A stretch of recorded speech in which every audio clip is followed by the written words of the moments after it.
All right, guys, camera's up here. Very unusual that I get to do two interviews at once, but you're two really special people to me. Welcome back to the program, Connor and Parker. Great first period. Thank you. It's a pleasure to be back on here. It's glad to be back in the hometown. So after the season got started, 1-1 with Embry-Riddle, played some tough games, ended up sweeping USF. Then you turn around and you had two tough games last week against FAU. Looks like FAU, Tampa, and then the Gators are right at the top of the Florida division, which is really tough. What are your thoughts so far in the season? Yeah, I think we've been doing great with a whole new group of people to just come together. I think we could have won some games that we may have dropped early on, but I think as the team starts to get more familiar with each other, more comfortable with each other, I think we're really coming together, and I think it really shows based off this start today. The one thing I talked about with Mike in the pregame, guys, was that you two in particular, along with Berkey, have been able to bring some of these young baby Gators like Zelmansky and some others along for the ride. And the scoring on the stats is really balanced. It looks like you're doing a really good job. Yeah, it took a while to get going and just figuring out who to play with who on lines because we had about 13, 14 freshmen coming in.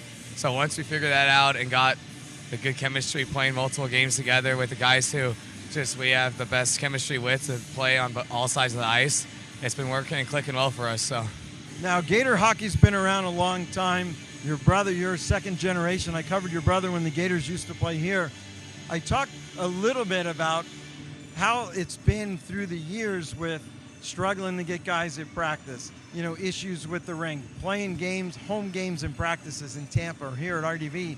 Now Jacksonville, you got your own place. You got to like playing at home now, right? Yeah, I mean, it's a whole lot easier now. We all these kids coming out, there's competition there. It's not so much of a challenge as it used to be to really get the guys to come out there, and the Icemen have done a great job with that new facilities and the new arena there, so it's awesome, and it's a great place to call our home, even though it's a little further than most teams have to deal with. But how about the fact that now you have two teams? When you were young, I've known Parker since he was probably this big. When you were young and the Gators were playing and my kids were there, that was, you were doing all you could do to field one team. Now, with your leadership and your experience on the ice, now you have two teams at UF again. Yeah, it's great to have that. Just the number of guys we have at the school who play hockey and want to actually just compete every week about whether it's on a D2 or D3 team. It's just good for the whole culture of the team and just to keep this thing going from where it started all these years ago. Now, let's talk about today's game. Quick start. One of my keys to the game, I called it bus rust. I said, we were texting the three of us yesterday. I knew you were at the game. I didn't know how long you were going to stay or what you were actually hydrating with during the game. But it looks like you hydrated with the right fluid. You guys came out with a really quick start. yeah, absolutely. I mean, it's couldn't be much happier with the way we started. We're just going to try to keep this going, stay disciplined, keep doing what we're doing, and it should be a nice day, hopefully. Nice to have a full bench. Yeah, it's nice to have that. You can roll 4 lines, 670. Got a good 10D in net right now, so just got to keep rolling with it. So is there anything going on in the locker room with Shields being in net against his former team? Is anybody like, come on, we got to win this for Shields? Or how is he feeling inside? Everybody kind of knows it, but we're not going to say it. So, we just will joke about it, but we want this, I think, to win more for him than probably he does, honestly. So, even though he wants it probably pretty damn bad. Well, Gator now. He's a Gator now. He's no longer goes to UCF, so. Once a Gator? That's right. All right. Now, the last thing I want to ask you guys is, what are your future plans? When are you going to be done with school? What do you want to do next?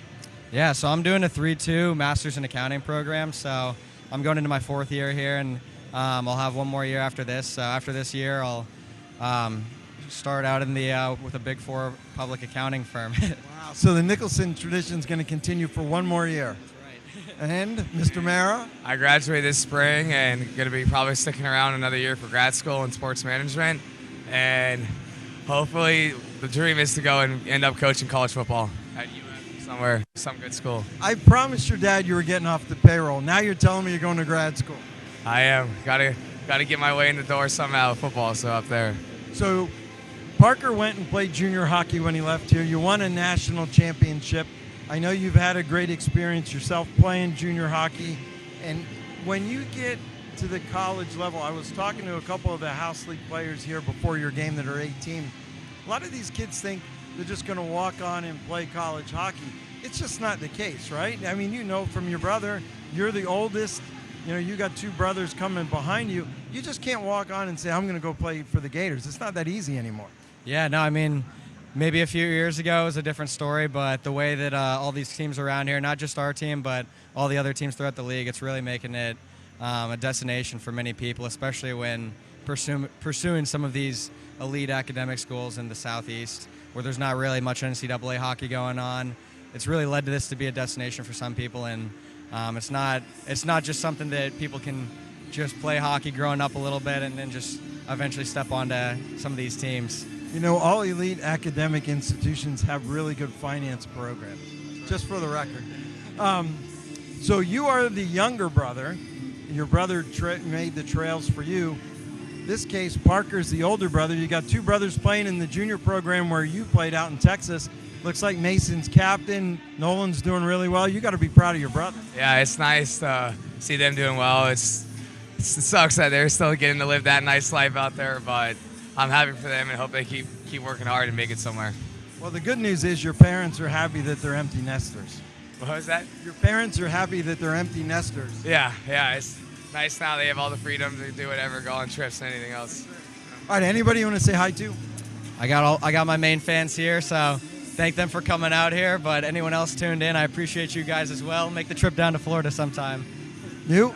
I got my parents here. Say hi to my brothers. I know my grandma's watching, so say hi to her, and I love her. All right, two very special Florida Gators, two great kids. Back to you guys. All right.